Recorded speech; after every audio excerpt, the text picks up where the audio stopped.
Okay, we're going to do the invocation.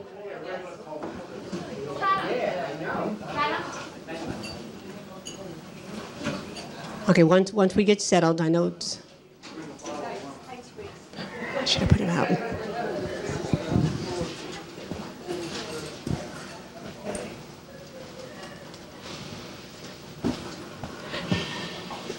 Ms. Jackson, can I bring both of these mics down there? Do that? Can I bring these mics down to Ms. Jackson? Good morning.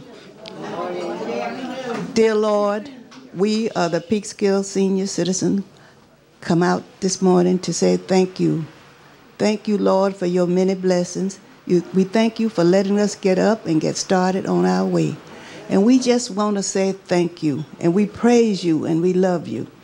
Lord, as our out officers going in, bless them. And Lord, we need to bless the one that's coming in. And we want to thank you for everything that you do for our seniors. And Lord, don't forget the ones that are in a nursing home, or the ones that are at home, or the ones don't even know where they are. Put your arms of protection around them and give them some faith and some hope. And Lord, don't forget about the people that are rained out, stormed out, bummed out, fried out, fired out. Put your arms of protection around the world and let us know that you are God and only you can change things. This we pray in your name. And this is the day the Lord has made. Rejoice and be glad in it. Amen.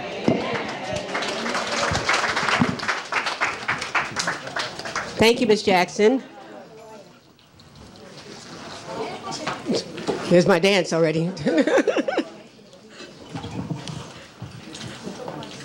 Okay, wow, how are we going to do this? Pledge, hold the flag. We're going to have the Pledge of Allegiance. Flag's on the table, over here.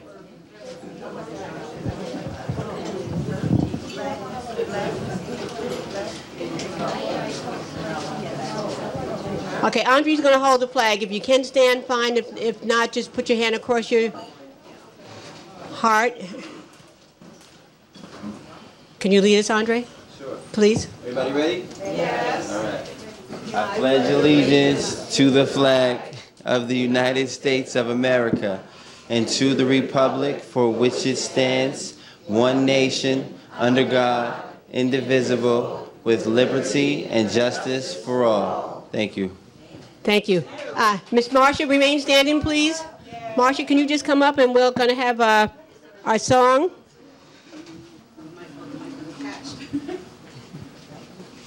God bless America. Yes. Please join me in singing God Bless America. God bless America, land that I love.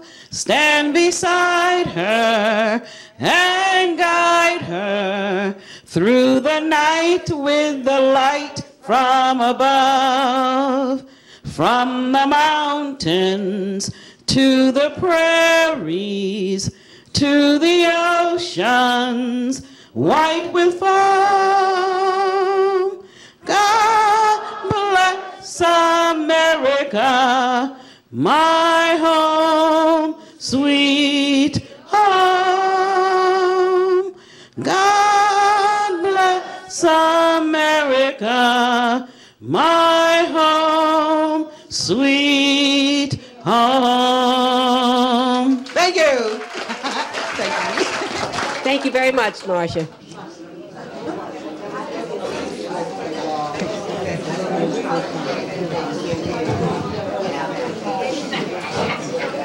Okay, I had told her to start the food about... I had told her... Okay, ladies and gentlemen, I just want to say that I had told her to start the food at 12:45 because I thought we were going to be a little bit later. So he's going to do some music right now. I was trying to wait for the mayor to come in. And she's going to have the food out by 12:45. So we can socialize until then. This afternoon, give yourselves a round of applause. The one and only mayor of Peekskill, the Honorable Frank Catalina, just walked in the building. Y'all make some noise. We're going to let him make his rounds. He's going to come up and say a few words. You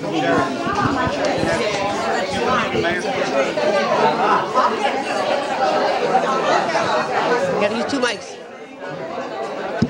I'm not ready for this yet. Good afternoon, everyone. Of course, I'm sorry I'm late. I had to go back to the City Hall to get the certificates. And I was told there was food here. So where's the food? I just want to thank our outgoing board for all the work that they did. Let's give them a big hand. Of course, the newly elected board members, you have big shoes to fill, but we wish you the very best of luck. And we're always here behind you. Whatever you need from the city, you can always count on us. Right, Andre? That's right. Good. Enjoy yourself. He looks like Barry. He looks just like Barry. Hi, love. This is my daughter, Kim. Hi, Kim. Do I look like her or what? Good to see you. Nice to meet you.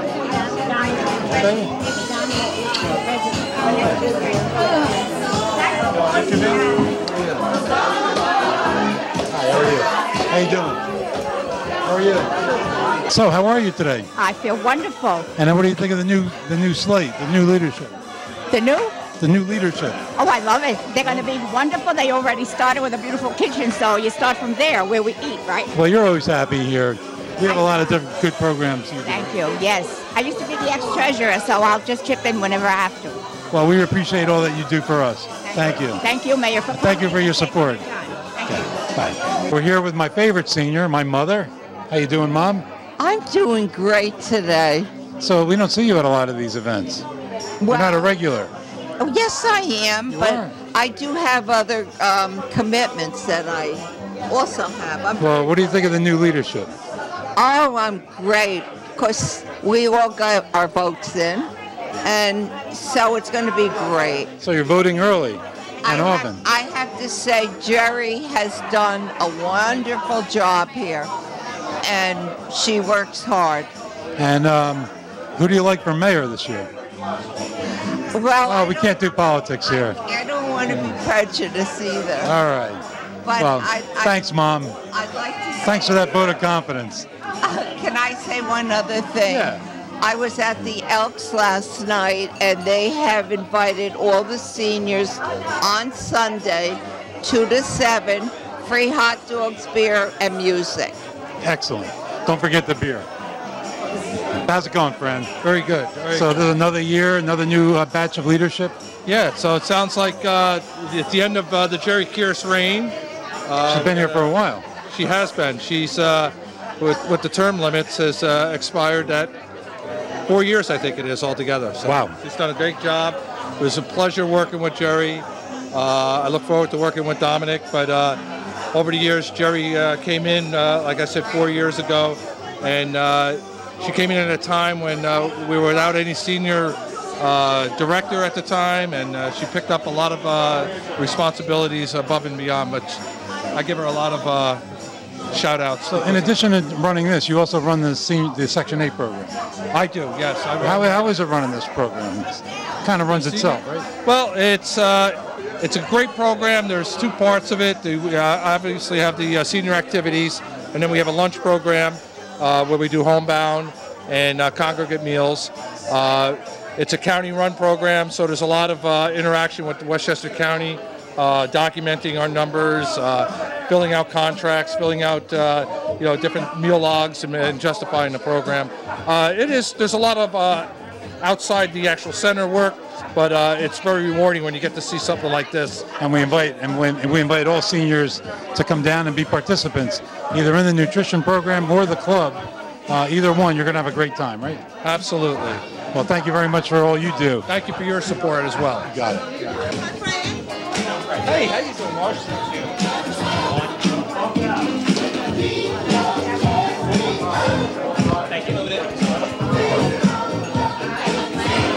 All right. May I have your attention, please, one time.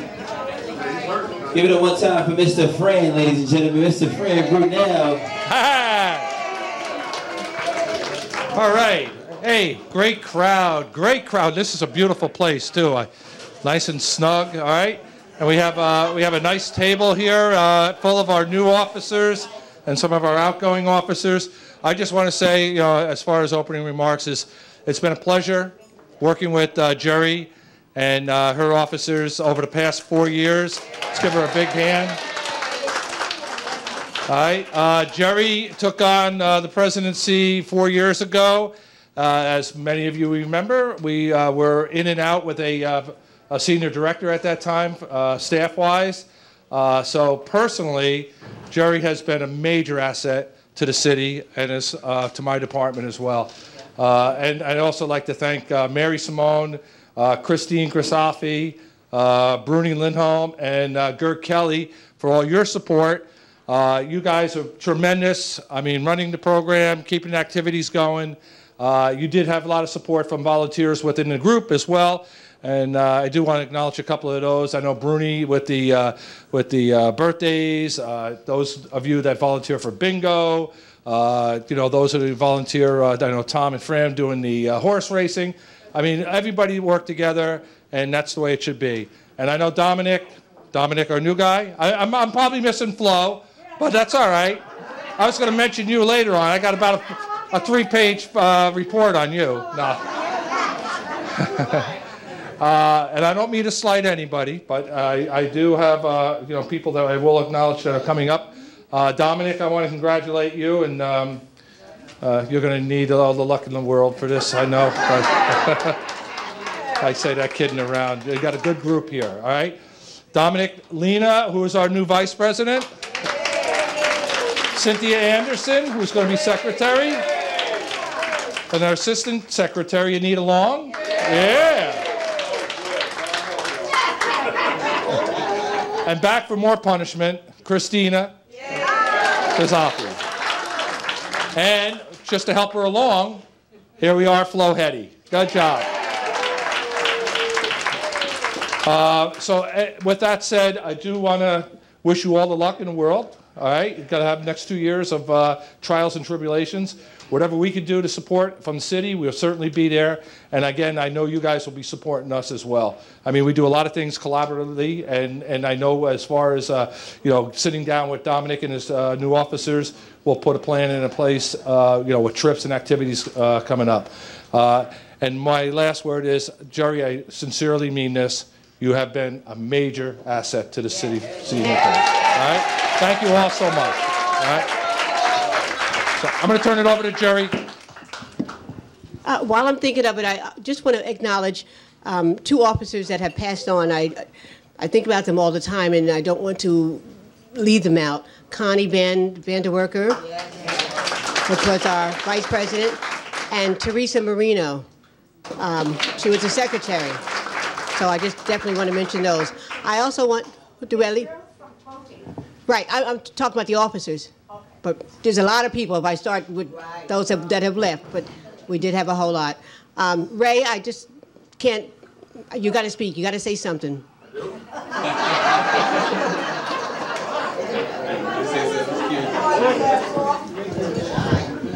Not to put you on the spot or anything, Ray. Clap it up one time for Ray, ladies and gentlemen. Yeah! I just want to echo Fran's words. We as the city will support you in any way. The support from the mayor and the council. We're looking forward to working with the new regime. I just want to mention Dominic wore the same outfit on the walkway across the Hudson. All right, I think he was ready for this day. And to the outgoing board, thank you very much. You made my transition from recreation down here easy. And again, got along very well with Jerry, and we worked well together. And I know she'll be around, but best of luck to you as well. Thank you very much, Jerry.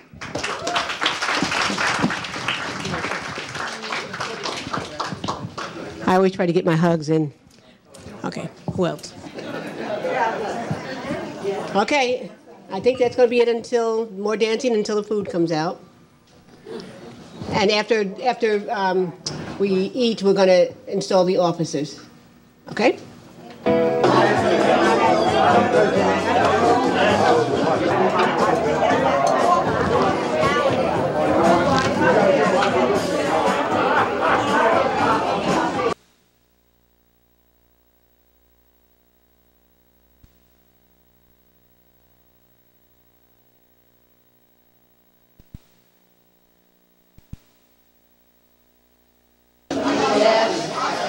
Okay. I know it was a little tight quarters. Okay, Ethel, watch me. Okay, I know it was a little tight quarters. Kelly told me when we were here last night setting up that I couldn't get that many tables in on that side. I said, oh yes I can. So I sat here last night and I tried it and it worked, but I didn't do it with people sitting in the chairs. So you must forgive me. It's my fault that the chairs are so tight. So right now, Joyce is going to read the history of our club, and then we're going to do the installation of our wonderful officers. You gotta hold the mics. Can I use one? So this is the history of the Peekskill senior clubs, and this is how it was when it was started. Sam Schneider, a local businessman, is regarded as the founder of the Peekskill Senior Citizens Club in 1959. The organization started out as part of an adult education program sponsored by the Peekskill Board of Education. During the first year, 35 members met at the local YWCA on Main Street. Ms. Sylvia Clark was executive director of the Y at the time. As the membership grew, other meeting places included the Peekskill Presbyterian Church and the First Methodist Church, both on South Street, and the United Methodist Church on Main Street. On March 22, 1965, the City of Peekskill Common Council voted to have Peekskill Recreation Department sponsor this group. The first meeting under the city's sponsorship was held April 22, 1965, in the Kiley Building, Main Street. In 1978, with the completion of the Michael J. DeBart Neighborhood Center, 4 Nelson Avenue, the club moved into its present location. The purpose of the club was, and still is, community service, companionship, and social activities. Among the projects taken on are the annual luncheon to benefit the Peekskill Volunteer Ambulance Corps, the making of the cancer pads for Dominican Sisters Family Health Services Incorporated, and the Rosary Hill Nursing Home. Proceeds from monthly 50-50 drawings also benefit these two groups. Other community projects and monetary contributions benefit the American Heart Fund, the American Cancer Society, the Salvation Army. Total info. Weather.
Total info. Weather.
is a work session. It's October 16th, 2017. We have a short agenda tonight, 2 Planning Department recommendations. So, want to start, Gene? Sure. So the first item is with respect to the Abbey. It's a Planning Commission recommendation. So Jean is here to speak to that. Good evening. Good evening. So GDC is requesting to use the chapel up at the Abbey Inn for event space rather than the clubhouse that was originally proposed. So the event space would have a capacity of 120 people. So the Planning Commission and staff and our traffic consultant has been looking at the parking and traffic impacts. The GDC will be providing valet service during the events, so that will be taking care of the parking. They'll also add 47 spaces. And as far as the traffic goes down on Main and Spring, they're talking about additional striped pedestrian crosswalks and possibly moving the line of Main Street over a little bit so there's more visual when you're coming out on Spring Street. It'd just be slight. The road is wide enough to just move it so that there's a little bit more room to come out and look in both directions before you come out from Spring Street. So Main Street line would be changed? Just, is that what you're saying? Just moved slightly, not a lot, just enough for the cars to move out. It's still going to allow for parking. Pushing the traffic a little. Okay, yes, I got it. right. So it just alters it a little bit in that area. Okay, and then one on-street parking space on Main Street would need to be removed to allow better visual coming out. So Planning Commission made a positive recommendation on this for the special permit. There's a few conditions that they would suggest that you make, that a jitney service be provided, which GDC has agreed to do from the train station to the spa and the inn, and to limit the chapel to 120 persons so that there's no additional impact other than, that number of people. And then for the park that's going to be up at Fort Hill, they are providing 6 parking spaces for the public to access the park, and we realize that a small easement will be needed for the trail from the parking lot to the trails in the park. So that would be an addition, and GDC is all in agreement on that. So those could be conditions of the new special permit or the revised special permit. So the next step, really, if you're in agreement, is to set the public hearing so we can get public comment before it comes back to you for a vote. Just who is going to be running these special events? Anybody? How is the business part of that working? The organization will be, the spa and the inn and the restaurant will be run by a company. GDC will lease it, I suppose, for a company, and then the company would hire or GDC would hire the the valet service, the jitney service. You're asking about the jitney? No, I was asking how the business part of that is running. Right, so they'll be renting it out to whoever wants to. It could be residents that rent it, or it could be businesses that rent the chapel for an event or for a little conference or weddings or things like that. So it'll be run like in a regular catering event space. The other thing, I've been thinking about this a lot. I watched the planning meeting and saw the presentation again. I know Kevin was in and he presented to us, and I wondered if it sort of seems to me that by doing this you're sort of taking away one of the bigger amenities that these high-end apartments were going to have. This lovely space like they have over at Riverbend. They have that beautiful room where you can go and have an event and a party and hang out and do all, you're familiar with that space. Right. And so if that's not there and then the pool is sort of relegated back over to a corner by one of the buildings, I don't know, it felt like downgraded to me. And because we sort of made such a healthy investment in a pilot. Yeah, that hadn't been brought up. Residents, They can still use the chapel space. Obviously, it would be on a rental basis, though. And during the week, I can't imagine that it would be a problem. Most of the rentals will be on the weekend. So the tenants would have to actually rent that space? Yeah. Well, I don't even know if they've thought that part through yet, but the question was brought up at the Planning Commission meeting, and he said residents could use the event space. That's the way he said it. It's kind of like we do at Chapel Hill. The Chapel Hill. They have a beautiful the lifestyle center, but it's available to be rented out privately if they reserve it. And I think, but the HOA owns it and sets the fee. Right. It's a hefty fee, and it would exclude residents during the, like if you wanted to have a party there, you would have it from 12 to 4 or 12 to 2, depending on how long you want to block it off. Then it's not available to the residents because of that event.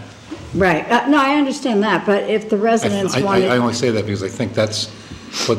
They want to have special events there when there's... The events are not 7 days a week, right. 24/7. Right. So the original plan... I mean, I'm sure this went all through the planning board, right? Yes, and they brought all this out. So right. Basically, the only change is to allow them to have special events on Correct. Special occasions. Correct, to rent it out. When they do have a special event, they needed the additional parking, which required a configuration and a new lot and some other things. Correct. No, I think it changed a little more than that because that was supposed to be the actual rec center, so it's no longer that. This is correct, wasn't it? Yeah, that's what I'm hearing. The exercise facility for the residents will be moved into one of the buildings. So that was going to have a gym, basically, a small gym for the residents, but that will be provided. It was going to be more like Chapel Hill, I think. Yeah, that's what I think it originally was. More like Chapel Hill. Yeah. So now that's gone, and somebody else is using it for their business, right? Not on a full-time basis, on a rental basis, on a lease basis. So as the mayor said, so a Friday or Saturday night, someone wants to have a wedding, they rent it for those 5 hours. That's my concern, is not the wedding though, Gene. My concern is for these people who are spending a lot of money to live in a very expensive high-rise. Right, so when it's not being used during the week, whatever, or, Sunday afternoon, if it's not being used, I believe it'll be open. And there's no longer a restaurant there then, correct? The restaurant will be with the, in Convent. the convent, I think the So not in restaurant's the still chapel. there, right? It was never going to Not be. in the chapel, okay. No. So the planning commission approved this. It goes to the council for... Give a positive recommendation to the... They made a positive recommendation, yes. That's right. Okay. So I think we should go forward with the public hearing and see what the public has.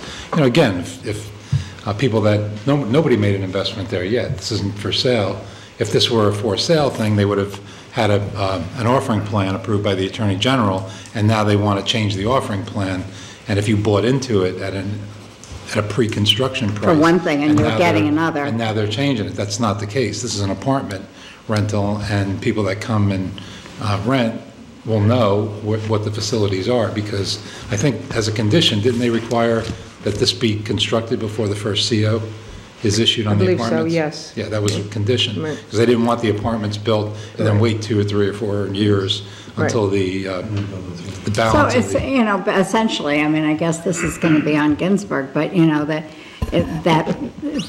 those apartments and all the amenities they do get or they don't get is going to be competitive with things, the building in Ossining and other things that may have a more attractive amenities package. Right. So if we don't want those sitting up there as empty buildings, that's all I'm saying. No, I don't think we're going to have that problem. But well, yeah, let's there's no approvals yet, so we can proceed with the comments, public comment. Okay. Of course. Okay, great. Okay, great. Next item is an update on 1014 Lower South Street. The recommendation and also request to set the public hearing. Right. So Dependable Tree Service is the owner of this parcel at 1014. They wish to construct a one-story building, and it would basically be either used by the company or rented out to basically a trade contractor to store vehicles, equipment, supplies, and it would all be inside storage, no outside storage. And the Planning Commission will be working on screening. In the M2B zoning district, which this is, it requires a special permit from the Common Council. So the Planning Commission did issue a positive recommendation, and basically would be, the next step would be to have the council public hearing before it goes back to the planning commission. Currently, there's nothing there, correct? No, it's vacant. Okay, so this is just new business. New building. Okay. Good with that? So we need a public hearing on that too? Yes. Yeah. Just set it. Scheduled, I think. Alrighty, we had 2 items that we wanted to add onto the agenda this evening that were like late starters. At the end of the evening, we want to have a quick executive session just to discuss some matters of litigation, have advice from counsel. At this time, I would like to just introduce a new discussion that just has come up recently. There's been a bunch of discussion about the flower baskets and the flower barrels, and the city actually takes up part of the decoration, the flowers decorating during the season, and the bid has the other part. So there's been a bunch of discussion at the bid level, and I think a lot of people were less than satisfied with all of the flowers and the decorations this summer. So we wanted to try to look at that a little bit and see if we could be more collaborative with the bid. I'm thinking maybe if we do it jointly, we might be able to get a better result, and also try to coordinate the look. So that's sort of a work in progress, and we can come back to you later with that. In the meantime, sort of on the same tenor as reviewing the holiday decorations. There's also been some discussion, I guess in the past, that you had some other decorations. I think the bid used to put a garland across the street. That hasn't been in being for several years, before I got here actually. And so as part of that, wanted to just sort of, suggestion came from the bid. They formed a committee to review the holiday decorations and see what can be done in terms of trying to make them look more visible, maybe look them more contemporary. No one really knows exactly when they were purchased. We went out there today and looked at them. Some of them are in less than good condition. They need refurbishing. A lot of the balls are broken. A lot of the lights are not operative. So it's just an opportunity to present a concept for an alternative decorations, to come in with a new idea, or to go back. Another concept would be you can strip these down and you can actually refurbish them where the lights are broken or where the bulbs are broken, but at the end of the day you're going to end up spending as much money as if you started from scratch. So if we can just take a few minutes of your time this evening, why don't you gentlemen come forward and show us what you've been looking at, and the council can have an opportunity to Hello, council, neighbors, business owners at home. The name of the group that we had talked about is PEP, which is short for People Enhancing Peekskill. We're very excited, and we are working with the city and the bid to try to coordinate the visual image of the town and what we're doing. And the flower pots are for next year, but for this winter, we really wanted to focus on the decorations. As was mentioned, the wreaths are kind of past their prime. So one of the things we've been looking at, or the idea that we've come up with for this holiday season, is snowflakes. And to that end, we were looking at changing the lighted decorations over to snowflakes. So I brought some pictures, and I brought them big enough so that everybody at home could also see them if they're interested. Oh, yeah. So there's 2 different styles of decorations we have in town. One of them is what we call the post top, which goes over the acorn light post downtown, and the other one will be a side mounted. So if you imagine, this would be our light lanterns, and the decorations go over them. The other ones are poles where the snowflakes hang off of the sides. Part of this new committee, we are doing a full inventory and street map of downtown where all the street lights are with their varying heights. We're coordinating with Brent and DPW to help give them direction and tell them exactly which street lights should get which decoration, so that we have a coordinated effort on that, and we work in coordination with them. So the real advantage of going to a decoration like this is that, unlike the garland, they don't need to be fluffed every year. They might need to be straightened, and the light bulbs might need to be changed, but they're much, much simpler to maintain, store, and reuse year after year. Because we have not finished the inventory of downtown, I can't tell you exactly which designs, but they're all snowflake styles, and we're going to try to visually figure out which ones make the largest impact based on the next week or so when we get the feedback from the other people working with us. Except these are, I think we said that these are LEDs, right? They will be LED. Yeah. So they'll have a long life, they'll be low energy. So that's, but that's a given these days. Almost everything is LED. So in coordination with this, we're also looking at banners. And so this is the current top design. We're looking at 2, interspersing some that have the Peekskill branding on them with some that do not. And again, we have to get information back from the study to figure out what we're going to need. We're currently targeting 100 of these, which will cover most of downtown. But until we get that inventory back, we won't have the exact quantities. But that's our goal is 40 to 50 new lighted displays, which will be a mix of the pole tops and the side mounts as we learn, and then 100 of the banners. So that's kind of the current target, and we're here to get the ball rolling because we have a very compressed time frame to get this done and ordered and delivered.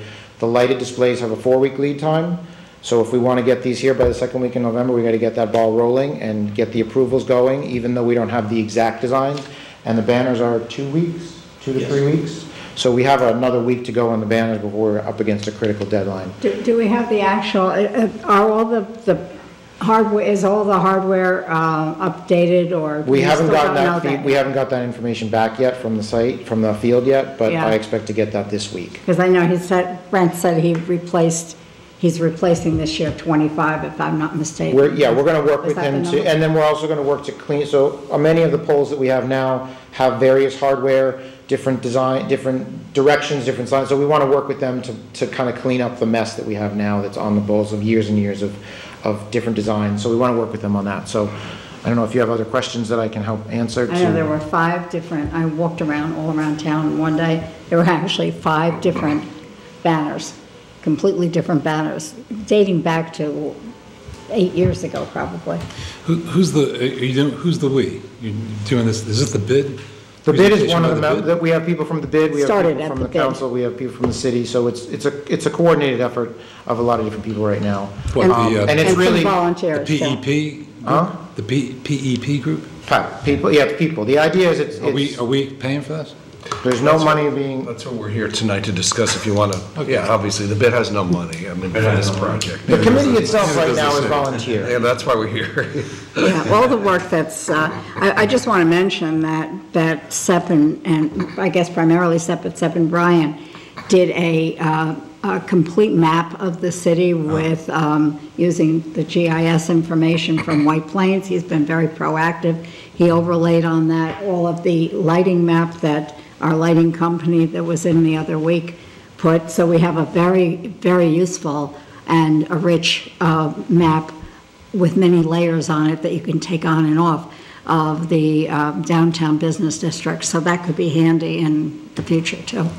So, and thank you for that. The question really is, are you satisfied with the existing decorations? No. Do you want to go refurbish them? Are you interested in an alternative concept? They put a lot of time into this. Obviously, they have a very good design sense. Do you want to investigate something new? Because we hear complaints. So it's an idea to look at a new concept, really. It's a great idea. I think we just got to get a cost to see how much. So we're thinking about, as currently projected, and it may be subject to state bid. We may have to go out and get a couple of informal bids under the procurement policy, but we're thinking with 100 banners, could probably be done for $2,500, pretty cheap. 50 or 60 fixtures, I think you're looking at approximately $16,000. Wow. So the whole thing could be done for under 20 grand. So these will have an 8 to 10 year lifespan minimum, which your REITs have already given you that back in years and years. So it's not. Who's in this PEP group? Because if we get, I don't know this group. I've been here just all my life. I mentioned it the other week. So can you just give me the names of the members? So it's not just some group coming in with an idea, and now we're going to blow 20 grand on the idea. Yeah, no, it was actually I wasn't there when it was established, and it was a discussion that came out of the bid. Fundamentally, it's a result of dissatisfaction with the flowers and the flower barrels, and also an opportunity because we've got a lot of complaints about the Christmas decorations. Who are the members? Kathy knows them. Tell me about the organization. Yeah. Well, it's not an organization, it's just a volunteer committee. Well, we had a volunteer group coming in and asking for 20 grand. I understand, I'm on that committee. So tell me when they meet. I'd like to show up at a meeting. We met as needed. Who's in the group? I'm in the group, Sep and Brian are in the group, Frank Goodere is in the group, Drew Foster is in the group, although she hasn't had a chance to join us. Drew, she wanted to be in the group. I don't know if she's able to be in the group. And Mary Foster.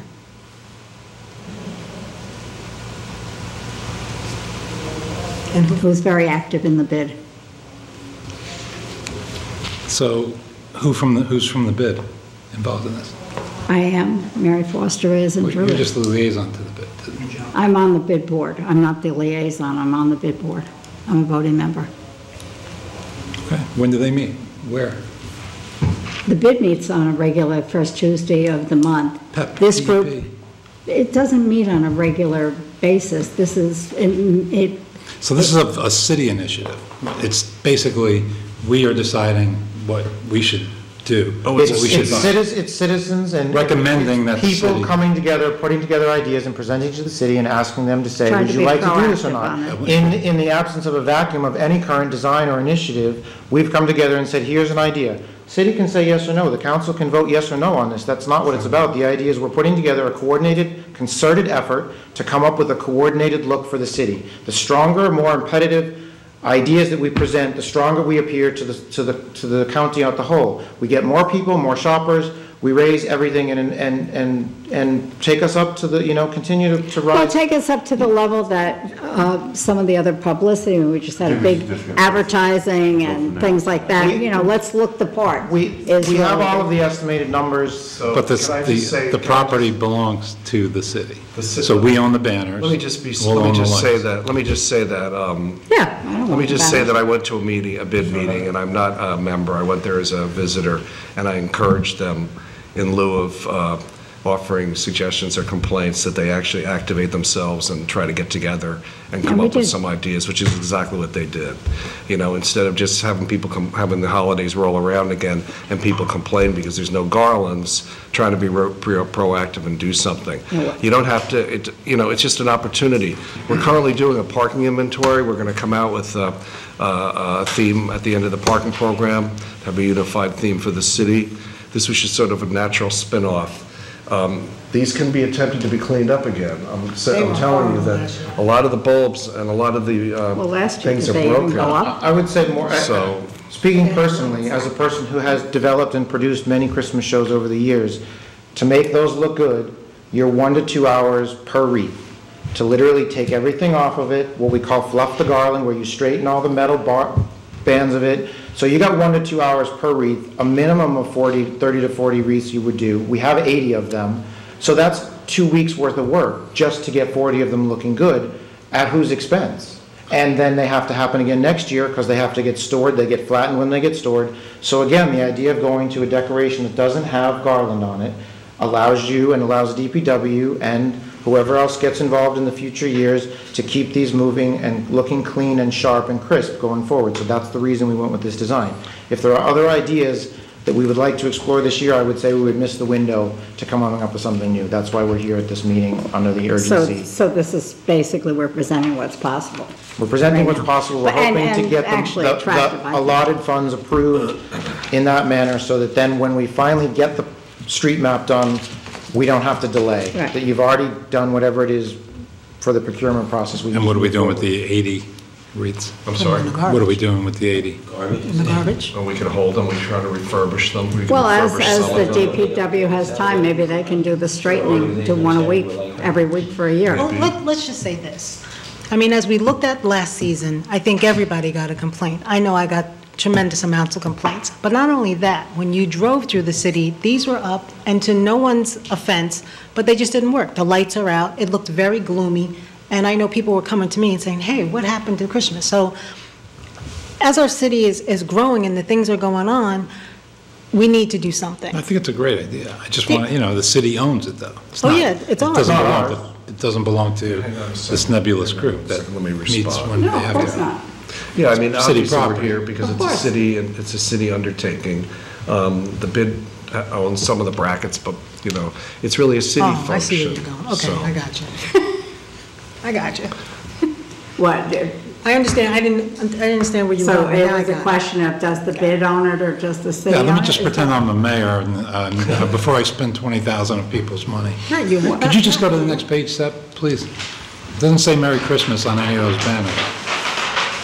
That was not the goal. The goal was to keep it holiday themed. These could be up into January. Yeah, but it's They Christmas. won't. I mean, if we have a bad snow season and DPW can't take them down, we don't want something that feels out of date after the new year. We want something that has a good feeling until we get the manpower to get them changed out. So we specifically didn't go with that specific idea. We went with something that was more holiday and more seasonal than it was. Then we had this discussion about those church banners. Doesn't the bid own we own the poles, they own the hardware? They own some of the hardware. We own some of the hardware, as it turns out. So we won't have a problem with that? With this, using their hardware? With a bid? No. The bid's on board with what we're, This is a big group, really. Yeah. I thought you said it was independent. No, it's out of the That's what bid. I'm trying to You understand. gotta get your listening ears on, brother. It came out of the, it's a bid. Came out of the bid. Gotcha. All right. It's a big group. This is not set in stone. This was an opportunity to bring an Well, idea it's- in. If you want I think you to, should set, I think on those 80, you should offer them for sale to the public. Because like personally myself, I would buy 2 and put them on my building. The wreaths? Yeah. Well, there you go. They can certainly be refurbished, and actually a it's a good personal idea. endeavor. That's a very good idea. You know, rather than junk them. I would say we should hold on to them until next summer, and when we can make a I think decision. they're nice, actually. yeah, see what they are. Well, I would say we should get through this season, and if we decide next summer that we would like to add them to where we are as an additional design element. But being this year that we've done this all in less than 4 weeks. We started this idea, we've gotten to this in less than 4 weeks, so the idea is get us through this holiday season and then allow us to get moving in more. So what do you need from us tonight? We need conceptual approval that you think this is a good idea, or an alternative, if you even want to do anything. And then we would have to go out under the procurement policy and see what we can get as a response. And I'm projecting to you that we're anticipating an expense of less than $20,000. So it's going to have to come back to you anyway to be approved. It's just that we don't want to spin wheels and waste time if it's something that you don't find that you would like to pursue. And there's no time really to waste. There's really no time to waste. Well, We always wind up doing it too I mean, the late. volunteers are putting in time, you know, they put in a lot of time. I don't want them to waste any more time if it's something that you don't want to pursue. I'm okay with it. Doesn't make sense. Conceptually, I don't have a problem with it. Let's see what the bids come back at. Okay. All right, Well, good. I can say now that we've already run all the numbers by all of we've gone to 3 vendors so far? We don't know. 3 vendors, we can give you the exact numbers, but we know that the number we gave you, the budget numbers of 2,500 for the banners and 16 for the lighted displays, we can do it for that. Whether we can buy 45 or 46 or 47, we don't know, because depending on the size of the lighted displays, we still have to get that study finished. Okay. So we can So we work need- within those numbers fixed, we can do that as do not to exceed, and we can give you bang for the buck at what we told you now. So in terms of a budget, if you agree with what we've said and what the numbers he said, I think you could move forward in that direction. I know there's a procurement process, but in terms of worrying about the numbers changing, if you said yes to the numbers we just said, we know we can meet a good amount. So when we, Conceptually, we're good. Great. conceptually, we're good. And when we send the bid out, maybe you can give us the names of those companies. Yes, so we will definitely. We'll individually give them, I believe we were working with Brent on this, right? DPW, yeah. It may even be available on the state bid, which would be better, so we'll see. We can work out those details. Yeah, all right, thank you. thank you. Okay, thanks, appreciate it. All right, so if you want to do an executive session later, That's a very nice presentation, guys. Thank you. Thank you very much for your work. So it's good to have professionals working for free, right? Something smells good. I don't know what it is. What's that? Something smells good. Flower. It smells nice. I don't know what it is. so In here. It smells good. Smells good? Oh, we're ready okay. to move to how the chair wants to proceed with the budget discussions. Yeah, let's have a budget discussion. Okay. Everybody has their budget. You've had a chance to go over it. Does anybody have any issues in particular they want to bring to the city manager's attention? I do.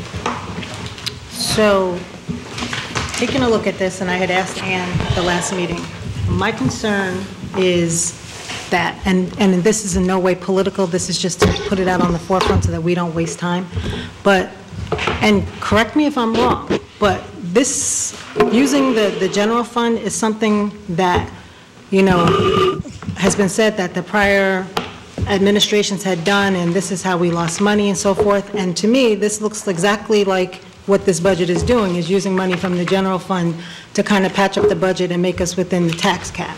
And if that's what this is, then I have concerns of how this is going to pass when it comes to a vote. And rather than us sit here and, you know, look at this now, how do we come up with a budget where we don't have to do that? What specifically income are you talking about? The 400,000? The 400,000 that's coming from the general fund, or the unrestricted funds. And I also had asked for some information that I didn't get. One was, you know, I wanted to see salary comparisons. Right, and I responded that I would bring it to the meeting. I have it tonight. Perfect, thank you. Thank you so much. And there was something else. Oh, projections of revenue. Right, and I asked Ann about that. She's prepared to talk about that tonight for the budgets going forward. Wonderful. I would just say that if you use inordinate amounts of fund balance, it's frowned upon by both the auditors and the state. If you use moderate amounts, there's nothing wrong with it. At the end of this year, we should end this year with a surplus, which will more than cover the projected 400,000 that is anticipated to be used for the next year. For one example, we had in the current budget a building inspector. I was unable to identify the proper person for that. So, you know, you have $100,000 right there that contributes towards the surplus that you'll realize at the end of this year. So when you conclude 2017, you're going to end up with a surplus in excess of the 400,000 that we're talking about using. So there's nothing wrong with using it in moderate levels. If you dissipate your fund balance, it's not a good idea. They frown upon that, but that's not what's happening here. But maybe you can talk about the budget going forward. And well, let me just say something. I think you're confusing different things. Not to be political, but we talk a lot about, or I have talked a lot about, operating deficits. We do not have an operating deficit in 2017, correct? Correct. We have a surplus.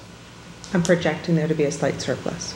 And the unrestricted fund balance as of last year was $3.6 million. We took $1 million out for that capital projects, and so we're about $2.6 million. At the end of, on January 1st, if we adopt this budget, what will the unrestricted fund balance be? Assuming what you think the surplus is going to be for this year holds. And I know we can't hold you to that, but it's going to be about where it is now. 2.6 million. Yes. So we're not really taking any of that 2.6 unrestricted fund balance and applying it to keep this budget, the taxes low. And that was my logic, is to keep the unrestricted about the same, because as a municipality, our goal is really not to make a profit. Our goal is to provide services. So that $400,000 I thought was a conservative amount, rather than to increase our fund balance and to make a profit, to put it back and provide the services that we're here to provide. So when you have a, I'm sorry, when you have this year's budget, we're going to have a surplus again, because we operated within, our operating budget is within the budget that was approved by the council. But if, for example, we had didn't bring in enough sales tax or didn't bring in mortgage tax as anticipated, or we overspent with overtime or whatever, if we were short $400,000 or $500,000, at the end of the day, we still have to balance this budget this year. And then we would fall back on taking the money out of the unrestricted fund balance to balance the budget. Correct. That's what's frowned upon by the Moody's and the investment houses that grade us, correct? Right. So, okay. But we're not doing that. You know, we've had conservative budgets. We've performed better than our expected results. And the idea is to put the money back into providing services to the residents. So when we talk about this $400,000 that you're applying to next year's budget, that has nothing to do with it. We have no deficit, operating deficit this year. Correct. Okay. So if we have a surplus, then why wouldn't we use that money versus taking money from the unrestricted? They are. That's exactly what she's saying. Okay. So you'd be in favor of this? I'm not opposed to it. I'm not in favor, you know, in in a pure world, I would have $3 million in my unrestricted fund balance, because I'm taking the 400,000 that I have from this year and I'm adding it onto my 2.6. And next year's budget, that 400,000 gap, either we cut spending or we raise taxes to pay for the budget that the citizens want, Okay. or that the city manager I just want to make proposed. sure that everyone is on the same accord, because of what I don't want to do is that we're sitting here and we're going through this line by line and everybody's, okay, and then when it comes to a vote, well, no, we're not going to do that. So let's put it on the table, this is what it is, and everybody's okay with this. Yeah, but I want you to understand where No, I'm I coming understand, but I just want to, no, absolutely, but I just want to make sure that that's clear, because this can get ugly, and let's not waste time. from. We don't want a repeat of what happened in Right, so December let's just- 2015. okay. I just want to make sure everybody's on That's where a board. lot of the surplus is coming from. We had a big tax raise last year, right? That's absolutely false. The tax raise that we had from last year, we I only have a was very addressing minimal. our- Okay, then she can tell you that's I mean, false. she's the money gal, right? But that doesn't mean I don't know about budgets. Well, you've said Go ahead. you don't know about budgets. I don't know what you know You and can what answer. you don't You know. can answer the question. I Okay, won't. thank you. The tax increase was not the result of our increase in unrestricted fund balance. The unrestricted fund balance is a result of many different things. We had revenue categories that were where we exceeded our budget, and we had expenses that we managed, and we came in under budget. In addition, we managed very well some of our non-spendable fund balance items. You know, we had very aggressive collections of past due taxes that results in an increase in our unassigned fund balance. So there's lots of different pieces that go into the whole puzzle. Does the salary that we had budgeted for the code enforcement person, Right. is that in that pot as well? Yes. Yeah, 'cause that's like, for example, that's 100,000 of unexpended monies. When you save money, when you don't have to do as much snow plowing, you save a little money there. Right, When your right. anticipated revenues, like sales tax or mortgage tax is a little more, then you make a little more. So there's a little variance there. So the other question I have is, some of what's in this budget has to do with increasing the city staff by 4, right? So if we're, explain to me, maybe I don't understand it, if we're spending 400,000 out of our unrestricted fund balance, and we're adding on 4 staff people, what happens to the cost of their salaries next year? Well, do we have to keep going out of unrestricted fund balance to cover that Not cost? necessarily, no, because we have lots of different initiatives that we're looking at. We're continuing to look for savings in our LED lighting, for example. We're looking for increased revenue in parking. We're doing a parking study. So, you know. We're doing a study. Good. We're not doing a study. The parking, well, I'm just saying that there's lots It's of an other. analysis, it's not a study. I'm sorry. So. We don't do You know, we're not necessarily planning to use appropriated fund balance in future budgets. We're looking to manage to the Yeah, best that we I can would to, hope that would be in the lots of case, different but areas. I would be concerned about adding that many staff personally. Well, the thing is, instead of looking at as a group, I mean, I'm not saying you have to, everything's up to discussion, right? Sure. So instead of saying adding 4 staff members, maybe it's more productive to look at the ones that you're adding.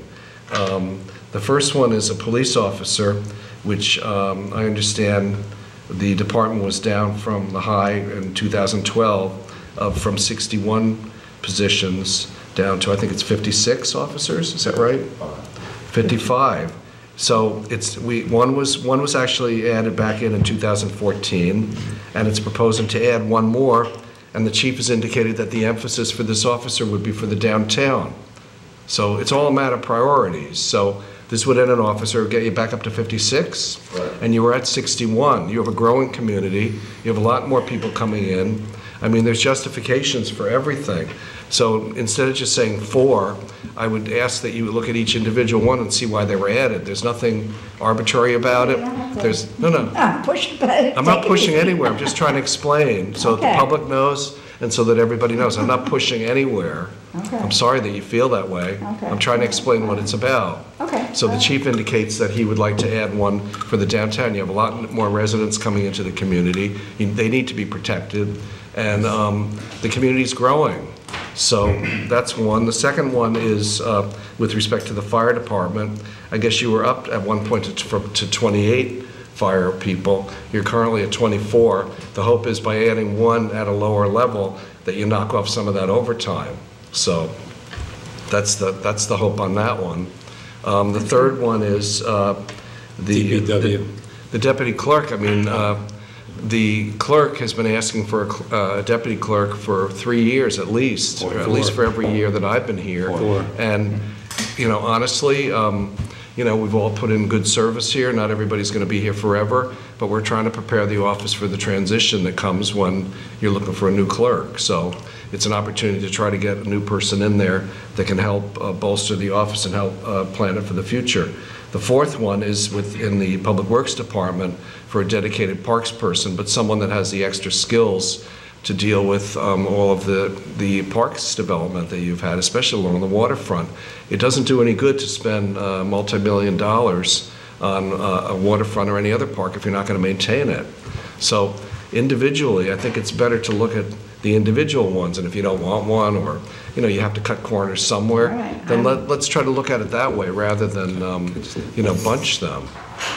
I think, I don't want to put words in the councilwoman's mouth, but I think she may be saying if we're adding 4 positions this year, next year, and we're taking $400,000 from an alternate source, where do we get that money in 19 and 20?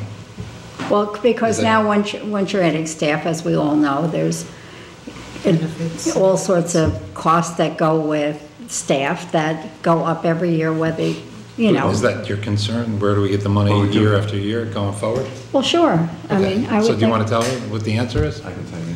It's a softball. Tell us the answer. Well, you know, Ann said with revenues and so forth, then let's just hope that we continue to go in the right direction and we're cutting here and cutting there and revenues are well.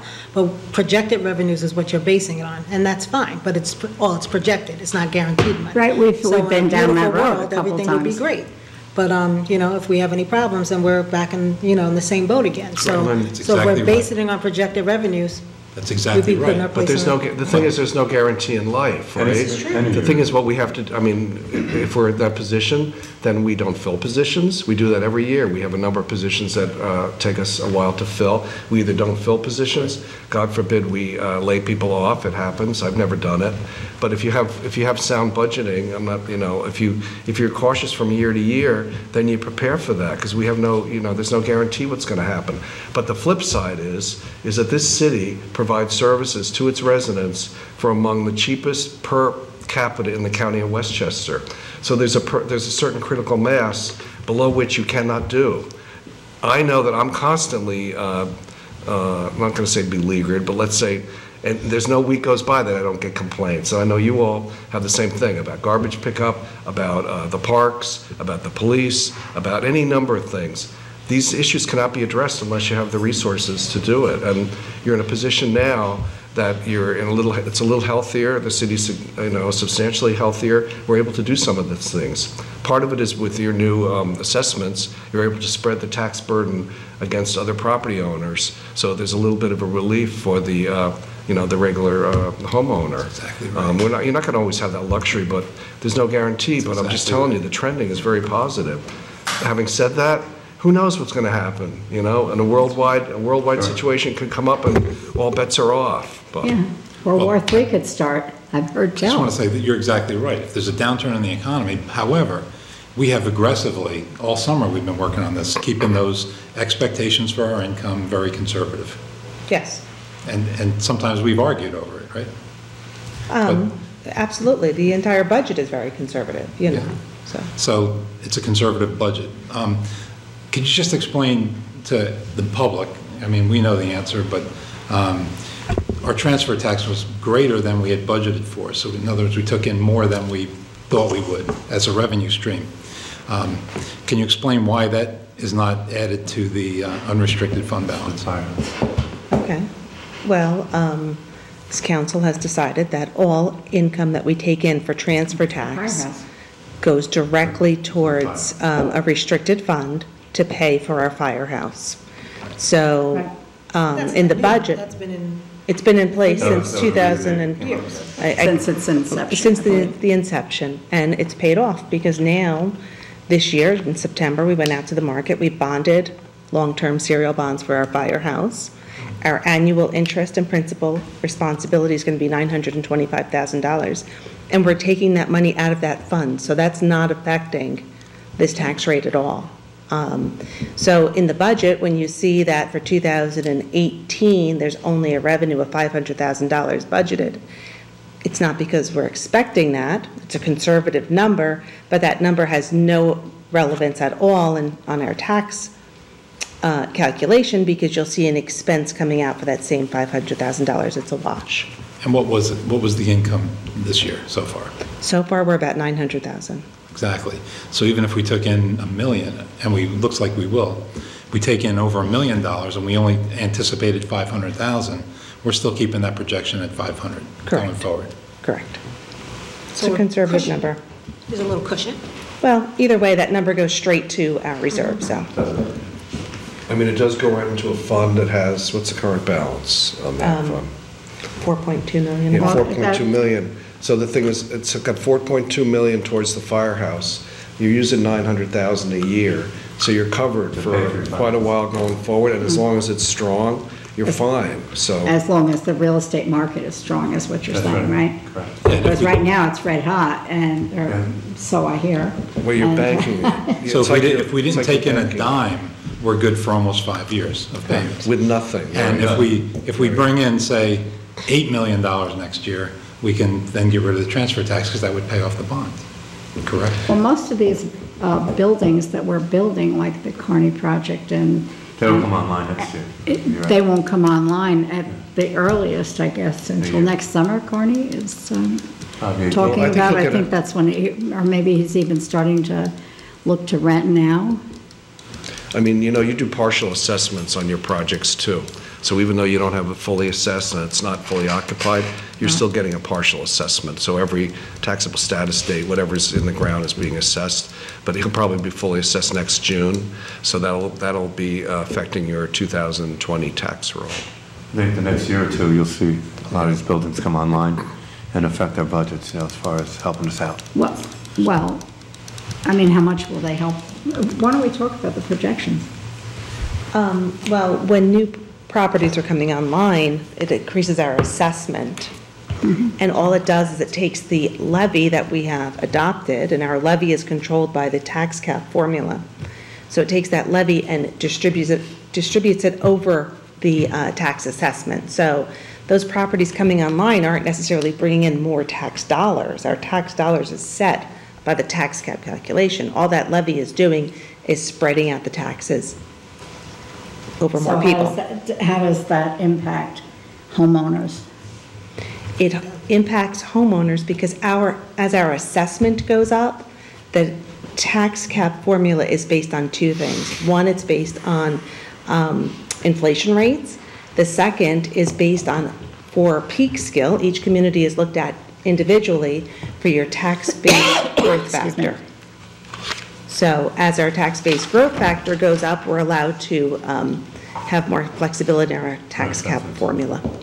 Well, also simplistic. So how does that?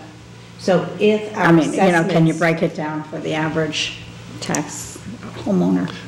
So if our assessments go up at the same rate that they did last year, we could increase our levy $125,000 without increasing the individual tax rate. So that's what it does for us. It allows us to grow our tax base without increasing the rate per person. So simply speaking, it's like, I know what it does for you and your tax levy. I'm just wondering what it does for the average person out there. The tax levy is always the same. Yeah. The tax levy is always the same, and you get some small allowable function based on the amount of development. So you have more development, so your tax levy is 2% plus. So let's say it's 2.3. The break on the assessment is if you have one house paying $100 worth of taxes, and now next year you have two houses then you spread the tax burden among them. So our pet taxes go down, is that what you're saying? Well, they, in theory, You're not saying. in theory, they're spread, so Okay. the burden is shifted so that you're sharing it with your neighbors. So if you have a project come in that's coming in for $5 million, it's going to help offset the burden against the residential properties, yes. So your taxes might go down. They could go down, or at least they stay flat, yeah. Flat Should get a meaning we break. wouldn't have to raise taxes at all? It's a These function are of, it's a raise function it. of the full value. If your full value assessment is $100 million and you add $20 million, then you're getting a break. You're getting a 20% break on what you're paying. It's all a function of how much of the tax is going up, what are the other expenses. But clearly, assessments give a break to the existing taxpayers because you're sharing the burden with other properties. And you're saying that these buildings, these apartment buildings that are being, the rentals and so forth, they'll sort of roll in as they're being completed? Yes. Like one building up on St. Mary's is completed, and then that sort of rolls in, and then the others follow? They assess everything as of June 1 every year. So they might look at it as a partial. If the building's half finished, they're going to assess it as a half finished building. I see. And then the next year, if it's a CO, it gets fully assessed. And then as a second building comes on, so it's like a rolling assessment. It's going to improve over time. So I would like us to also, the other thing for me is I would like us also to consider not necessarily adding someone to DPW, but instead creating a contract position for a specialist. Well, I mean, there's civil service titles for that. I don't think we can create a contract position. I don't think the union would allow it. Can't do a contract? I don't think they'll allow, will they? There are civil service positions. Civil service position. Hello. I mean, It's a civil service position, and the duties that you're referring to are exclusive to the union. They wouldn't allow it. We would have to get a sufferance agreement to go outside of hiring a member to the union, as opposed to hiring an employee who would become a member of the union. Okay, because what I It would guess I'm- depend on the I guess what I'm duties. trying to say, it seems to me that what I think we might need down there is somebody with a real horticultural background who understands all the different kinds of invasive species and plants and what we have down there, and how it's changing with climate changing situations. We certainly have had no shortage of those. But it basically, and I see that invasive species are really starting to, so it's got to be somebody who really knows that stuff. And I don't know from the union, and I don't know from, the civil service. That's what we would have to see. We would have to see if civil service had such a position. Whether, however it's going to be, I'd just like somebody sort of with that kind of knowledge. I mean, you could always look for that kind of knowledge in addition to the duties that are listed in civil service. So it could be somebody who would pass a certain test for civil service that would fit that criteria and have that additional background, during the interview process, which is why you do get to interview in the civil service the top 3. Do you see what I'm... So it's not something, you're it's not saying a requirement. We could luck out or not. Right, with the top 3 reachable people, depending on who Well, of why those don't we, people would be let's more check that, qualified. can we check that out? Yeah, I'll ask Joanna to look into Because it. I really do think that we planted all sorts of different kinds of, it's beautiful landscaping down there. If there's any kind of horticulture It or really is a shame to see that it's starting to go. You don't plant that stuff for like a year or two, you plant it for hopefully a long time, right? But no? You're raising your eyebrows, I don't know. Okay. Anything else? Yeah, so in addition to that, so there was some discussion, the executive director for the Youth Bureau had come in, and did we address any of her concerns in the budget? And, okay.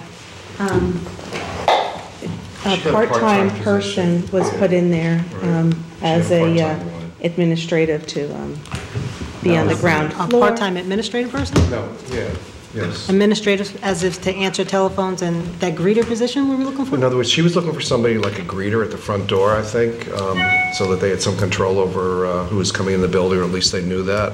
So, again, we didn't want to add another person, so we put in monies in a part-time line so that she could at least get someone to start to cover that. Okay, but what about the concerns with not having enough supervision there? I'm sorry? We don't have enough supervision there with all the kids that are in there. We don't have enough people working with the kids versus an administrative position. I wasn't And that realizing that that was a concern. We just hired... That was a huge concern. When she was here that day, we had a discussion, and I had said that I had been in the youth bureau and the place was packed, and they had 2 people there. And she said that she's very stressed and that she doesn't have the coverage. So that was one of the main concerns, is that we have all of these youth there, and we have 2 people. Well, we're hiring a new person as we speak. We had to let one of the employees go. So you can certainly add a person if you want. There's nobody really over there that's funded by the general fund except I think the director and the admin person. Are we getting any grants on the horizon? Not at this moment, but I know she's working on a lot. And she was supposed to bring in a list of the actual number of children that we service. Okay. We never got that. I don't want it from you, I wanted it from her. But I just think it's worthwhile discussing so that we're not, I mean, it's a concern. Do they have a sign-in sheet system over there? I don't know. I'd have to ask her. That would be really helpful. I don't believe so. On a number of... How many kids did they say they have over there? She didn't know. So you'd have like a daily log. I shouldn't say she didn't know. She didn't have the number security readily reasons too. available. But I mean, the day that I was in there, there had to be, if there weren't 50 to 60 kids, there weren't 10. Well, I'm just looking at the numbers because some people are running around town saying that the budget hasn't been increased over the years. In 2015, $186,000. 2017, $249,000. 2017, $252,000. And 2018 preliminary budget, $256,000. Now, I wasn't really good at math, but those are increases every year. What page are you on, sir? 31. Thank you. But those are increases every year, but... You're adding, Avery, so you're adding on, you hired somebody already, you hired somebody else left? We hired someone to replace the person who left. Okay. And we added monies in the part-time line to add a part-time admin person over there. Somebody to be at the door. Yeah. Yes. We need people to work with those kids. So we will have somebody in there. Of course, there's somebody there. The extra body. How much is what's it, from 186,000 to 256, roughly? What kind of an increase is that? Well, It's 35%, isn't it? About. 2015 and 2016 are actual numbers, so I'm not sure if there were open positions at that time. Right, but the spread from 2015 up to the 2018 budget, that increase from the 186 up to 256 is about 35? Correct, yes. 40%? You talking budget-wide? I'm talking The total budget, or you talking that department? Youth Bureau. The one where somebody at a forum said the budget hadn't been increased. It's been increased 40% over the past, since 2015. But what do the facts have to do How with can it? we increase the youth bureau budget when most of it is, it's not even funded by us, it's grant funded? Exactly, and that's what she was referring to. I'm just looking at the numbers. That No, but I'm asking that, it's basically grant funded, other than the executive director's salary and one employee, correct? The programs are all grant funded. They're all grant Correct. funded, so how would we increase the And, budget line now? like I said, the 15 and 16 are actual numbers. Those aren't budgeted numbers. Okay. So those are actual. But these are our costs. This is our personal services. Yes. And That's what we actually paid for our salary, for everything. the That's our Salary, cost. benefits, and And things that like that. includes- So we're up to 256,000. But that's out of our pocket. Yeah. That's not what Yes. So we're up to $256,000 for X number of children. We don't know what that number is.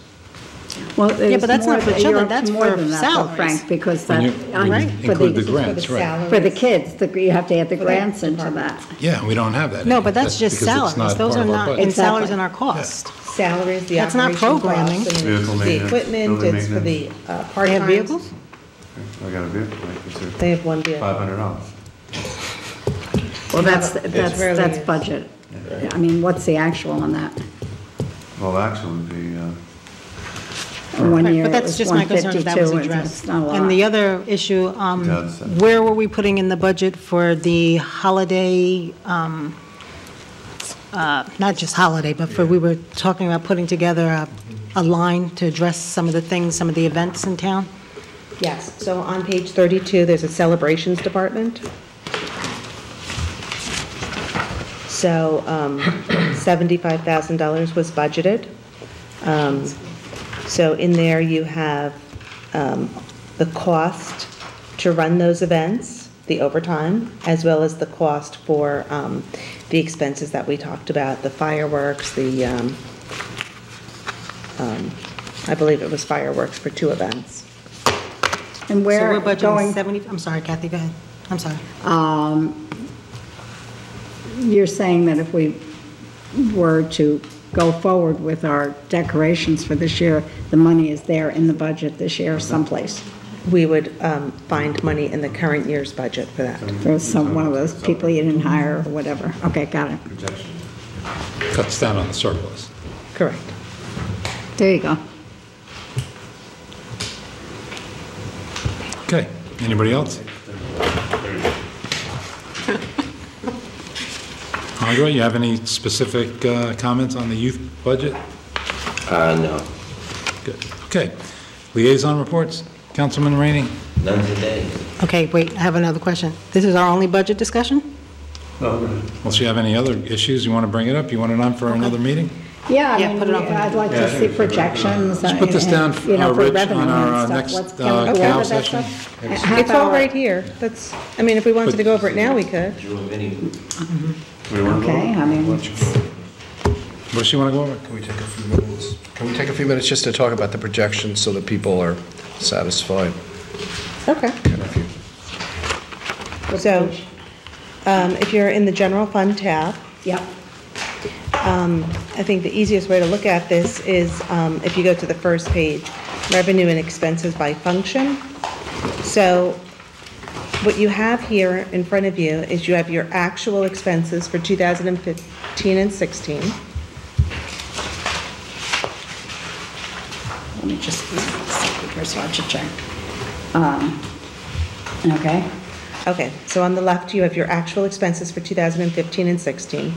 The next column is your original budget, what was adopted for 2017. And we, to date, have had no budget adjustments to our current year budget. So the next column is actual. This is actual as of the date that you received this budget, 9/29.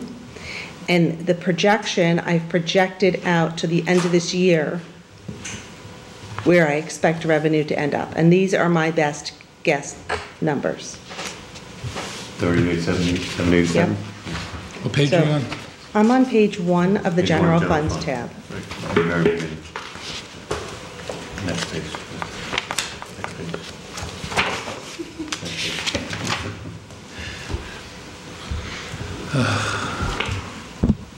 So if you look, you could see right here the main areas that were coming in above our budget. The projection, we already talked about the 4th item on there, that's other taxes, transfers, and hotel. The biggest difference between our original budget and our projection for this year is the transfer tax. Like I said, every dollar of that that's over budget is coming right on the bottom line here, interfund transfers. It's going into your restricted fund balance. Your next item that you really see a jump in is departmental income. Your original budget was $7.5 million. The projection for the end of this year is $7,766,000. And we could walk through each one of these line items that make up this difference. But this is all of the little things where our building permits have exceeded our revenue, parking has exceeded in some places. So this is the area, this departmental income is key of where we have to focus our efforts in terms of increasing our revenues going forward. It's just maximizing what we're doing. And we're bringing in those. For below budget. Down, I thought we were hearing that. We're talking about in general, and we can go through the line items. Our parking meters. That's made up the difference. Is lower than what we had budgeted. The projection is coming in slightly lower. the 2017 budget was very aggressive. What about the meters, like at the railroad station and stuff? Because it seems like there's less people parking there. That's how it seems to me, but I might be wrong. I could get down, right now I have it in one account number here. Okay. I could go through the parking meters. That's okay if you lump it all together. It's all in metered parking, yes. So in terms of projection, that's really the biggest key. If you see all of your other categories are pretty much spot on, your projection is where your budget is. So in terms of taking this and looking at this for 2018, because that was the question, how are we going to sustain our revenue going forward? You know, we do have slight increases every year in our pilot agreements. Those are right off of the contract. Property taxes, I already talked about. As long as we keep growing our tax base and our assessments, we're going to be able to increase our property taxes with very little impact to our residents. And we're going to focus on our departmental income, is maximizing our revenues, making sure that as developers come in, they're paying their permitting fees, that we're maximizing our parking meters. If you look at our total budget, $38 million, only $16 million of that is coming from property taxes. So that's why it's so important that we have all of these other categories for revenue. And we not only look to increase property taxes, but we look to increase each one of these items to control our costs. And under the taxes, that's sort of figured out that some of these buildings won't be coming, they'll be partially assessed. The property taxes is really just a result of the tax cap formula. And the 2018 budget is in compliance with the tax cap. Okay. So let me ask you a question. On the new properties coming online, are they included in this budget for 2018 or no? For the assessment? Yes. Just the assessment? For 2018, we've already been given our assessment increase from New York State as part of the tax cap calculation. So that's already in there. Okay. Whatever else comes online by our tax assessment date of June 1st, like Richard said, that'll be in next year's calculation. So you'll see in 2019. Yep. It's 2019 already. Most of the big projects are coming in by pilot anyway. Oh, all right. It won't be on the assessed roll. And then, they're going to be prorated when they're ready to go, when their COs are issued. Yes. So that's going to be added. That's, I don't know, did you calculate any of that in those pilot calculations? It looks like you did, because it The goes pilot up pretty calculations, substantially. whatever pilots are done, signed, and agreed to, are in these numbers. Okay. All right. Thank you. Anything else? Okay. Nope, not now. Kathy, anything else? No, that All right, so answers some of liaison my reports. questions. Back to Vivian. Joe? Yes, I believe the police department's going to have a meet and greet at Curzole Coffee House. And that's going to be November 9th between 9 and 11 a.m. So anybody wants to go and meet the police, our local police, and get to know everybody. Buy 'em? There's no donuts there, so you're not going to have a lot of cops.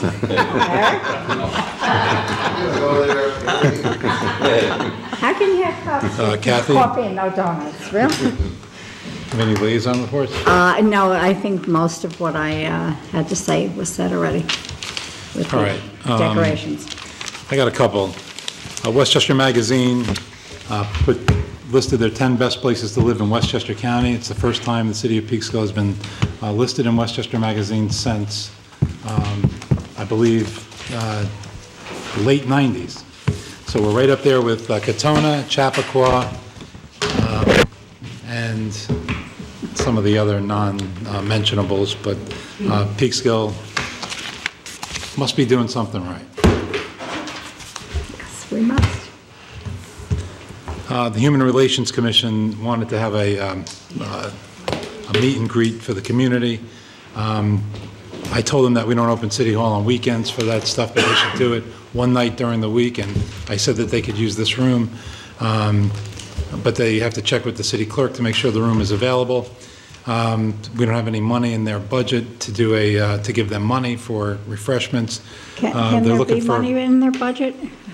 Well, I don't think we provide that, because then, you know, if every board and commission is going to ask for money for refreshments, it may be a Well, you don't need $250 for refreshments, I think. You know, a plate of cookies and a thing of lemonade sort of covers that, doesn't it? Well, I hate to be cheap about it, but I don't have the kind of money to It's not my plan. I'm just reporting what they asked for. All right. And if they want to do it, I told them that we would raise the money privately. Give it to And that it's $35 per council person. Give it to Who's My 35. Who's this? That was my 35. This is from Joe? No, it's from Vivian. This is from Vivian? All right, I'll put my 35 in. Andre? Of course. Other municipalities, Human Relations Commission does have budgets though. Yeah, which ones? Why don't you let us know which ones. Sorry? Kathy, what'd you say? There you go. That does it for me. I can't do any more than that. Make sure they get the money first. So Kathy Talbot contributes 20 of the requested 35. Thank you. I covered her. Well, I did the best I could. I covered her. For 15? The best I could. There you go. Okay, I have change for 50, but I'll put my money in, so, but it owes me some money out, so I'll get that. What date is it? Actually, I'll take the 15 out of here. So Richard, we're gonna hand you this money, and if you would just notify the chairwoman of the HRC that we have 20, 40, 60, 80, 110, 15, actually, yeah, so we have 20, 40, 60, 80, 150, 165, and then maybe they can do what Kathy suggested, cookies and lemonade, or something. But Or something. that's our contribution. Work within the budget. Work within the budget. And we wish them the best of luck, and let us know when that's going to be.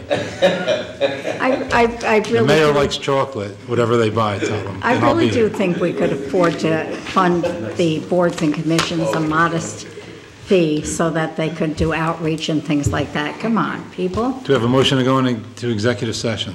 I'll make a motion. For litigation purposes. Yes, legal advice. All right. Thank you. In fact, I thought that the commissions had a